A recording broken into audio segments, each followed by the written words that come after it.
قوم کی قیادت فاسق اور فاجر لوگوں کے ہاتھ میں چلی جائے، یعنی کہ یہ لوگ جو ہے قوم کی قیادت کرنے لگے۔ نمبر 9، انسان کی عزت اس لیے کی جائے تاکہ وہ شرارت نہ کرے، یعنی کہ کسی انسان کی اس لیے عزت کی جائے کہ اس کے شر سے لوگ محفوظ رہے، یعنی کہ اس کے خوف سے، اس لیے نہیں کہ اس کا کوئی بڑا رتبہ ہے یا کوئی وہ اللہ والا ہے یا کوئی جو ہے اس لیے عزت ہو رہی ہے، نہیں، بلکہ اس لیے کر رہے ہیں کہ یہ ہمیں نقصان نہ پہنچا دے اس کے دباؤ میں آ کے، تو یہ بھی زلزلہ آنے کی ایک نشانی ہے۔ نمبر 10، گانے بجانے کے سامان کی کثرت ہو جائے۔ آج موسیقی کا ہر سامان موجود ہے، دیکھ لیجئے، اور اس میں ملوث بھی مسلمان ہیں۔ ملوث بھی کون ہے؟ مسلمان۔ نمبر 11، شباب و شراب کی مستیاں لوٹی جانے لگے، یعنی کہ زنا عام ہو جائے اور شراب کھلم کھلا پی جانے لگے، تو یہ بھی کیا ہوگا؟ یہ بھی زلزلے آنے کی نشانی ہے۔ نمبر 12، بعد میں پیدا ہونے والے امت کے پچھلے لوگوں پر لعنت کرنے لگے، یعنی کہ جیسے کہ آج ہو رہا ہے، آج بھی ہو رہا ہے۔ ایک طبقہ وہ ہے جو امت کے پچھلے لوگ، یعنی کہ صحابہ اکرام، تابعین، تبع تابعین، علماء اکرام، ائمہ اکرام، ان سب پہ لعن طعن کر رہے ہیں۔ یہ بھی زلزلہ آنے کی ایک نشانی ہے۔ سنن ترمذی کی روایت ہے یہ۔ انصاف کے ساتھ موجودہ ماحول کا جائزہ لیجئے، مذکورہ باتوں میں سے کون سی ایسی بات ہے جو اب تک نہیں پائی گئی ہے؟ مذکورہ ساری پیشن گوئیاں حرف بحرف پوری ہوتی ہوئی نظر آ رہی ہے۔ دھوکہ، بے ایمانی، کرپشن، سرکاری و عوامی چیزوں میں ناجائز تصرفات عام ہے۔ مسلمانوں کے مالیہ نظام بد سے بدتر ہے۔ عصری تعلیم کا شور اتنا طاقتور ہے کہ دینی درسگاہوں کے طلبہ اکرام مدرسے کی چہار دیواری میں رہتے ہوئے دینی تعلیم سے بے فکر ہو کر عصری علوم کے حصول کے لیے کوشاں ہے۔ والدین کی نافرمانی کے واقعات اب پرانے ہو گئے ہیں۔ بیوی کی اندھی محبت نے کتنے بنے بنائے گھر اجاڑ دیے۔ مساجد کا پرسکون اور قدسی ماحول پراگندہ ہو چکا ہے۔ عہدے اور مناصب اور قیادت و سعادت نااہل کے ہاتھوں میں برسوں سے ہے۔ گانا، میوزک، فلم اور اس طرح کی چیزوں کا بازار اتنا گرم ہے کہ الامان والحفیظ اس حوالے سے کچھ کسر باقی رہ گئی تھی تو وہ موبائل اور انٹرنیٹ کے منفی استعمال نے پوری کر دی۔ یہ ساری چیزیں کیوں بتائی جا رہی ہے؟ اور سب سے بڑی بات تو وہ ہے کہ ام الخبائث، یعنی کہ شراب کا شوق جہاں غیروں میں ہے وہیں مسلمانوں میں بھی پایا جا رہا ہے۔ آج کتنے مسلمان ہیں جو شراب پی رہے ہیں؟ جب شراب پی جانے لگے تو سمجھ لو قیامت قریب آ گئی۔ جب شراب پی جانے لگے تو پھر کیا سمجھ لو کہ زمین میں زلزلے آنا، تباہی اور بربادی آ جانا۔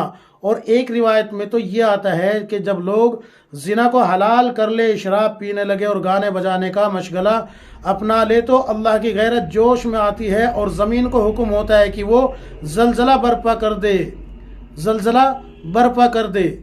تو سوچو آج ایسا کون سا عمل ہے جو مسلمان میں نہیں پایا جا رہا، اور اس کے علاوہ اور کون سی ایسی بات ہے جو آج مسلمان میں نہیں پائی جا رہی؟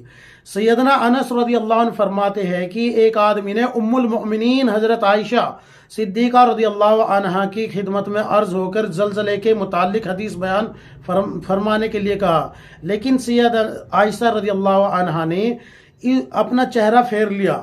حضرت انس رضی اللہ عنہ کہتے ہیں کہ پھر میں نے وہی عرض کی کہ ہمیں زلزلے کے متعلق کوئی حدیث بیان فرمائے، تو فرمایا کہ اگر میں نے تمہیں زلزلہ کے متعلق حدیث سنا دی تو تم ساری زندگی پریشانی میں گزارو گے، اور جب روز محشر تم اٹھائے جاؤ گے تو اس وقت بھی یہ پریشانی تمہارے اندر موجود ہوگی۔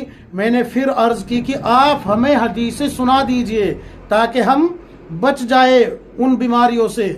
تو حضرت عائشہ رضی اللہ عنہا فرماتی ہے کہ جب کوئی شادی شدہ عورت اپنے شوہر کے گھر کے علاوہ کسی جگہ اپنے کپڑے اتارتی ہے، یعنی کہ کسی اور کے لیے اپنا بستر جو ہے اس کا بستر گرم کرتی ہے، اس کے تعلق سے ہے یہ، جب اپنے کپڑے اتارتی ہے تو وہ اپنے اور اللہ کے درمیان کا جو حجاب ہوتا ہے، جو پردہ ہوتا ہے، اس کو پھاڑ دیتی ہے۔ یہ بھی ایک زلزلہ آنے کی کیا ہوگی؟ نشانی ہے۔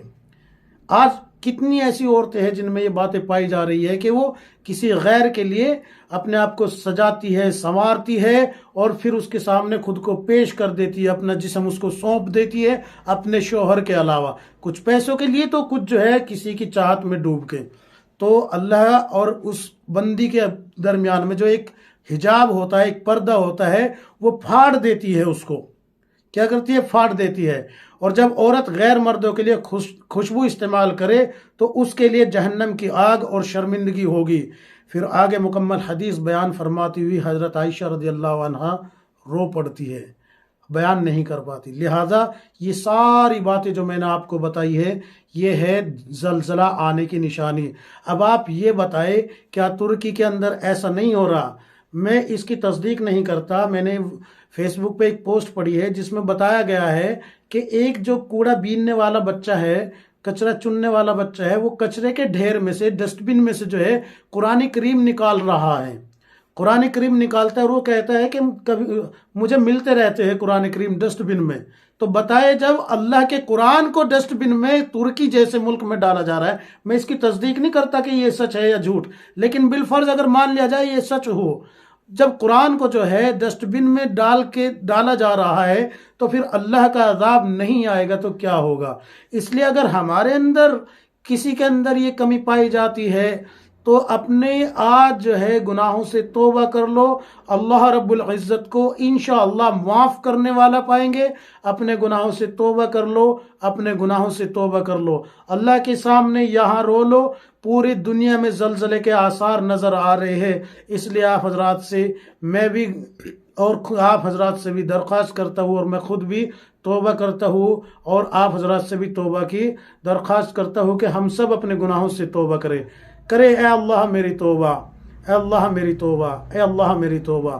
اللہ تبارک و تعالی ہم سب کو معاف فرمائے، ہمارے گناہوں کو معاف فرمائے، اور اللہ رب العزت ہم سب کو تقوی اور طہارت والی، اپنی رضا والی، رسول اللہ صلی اللہ علیہ وسلم کے طریقے والی زندگی عطا فرمائے، ہم سب کا خاتمہ ایمان بالخیر فرمائے۔ اللہ تبارک و تعالی ہم سب کو کتاب و سنت کے مطابق زندگی گزارنے کی توفیق عطا فرمائے، آمین یا رب العالمین۔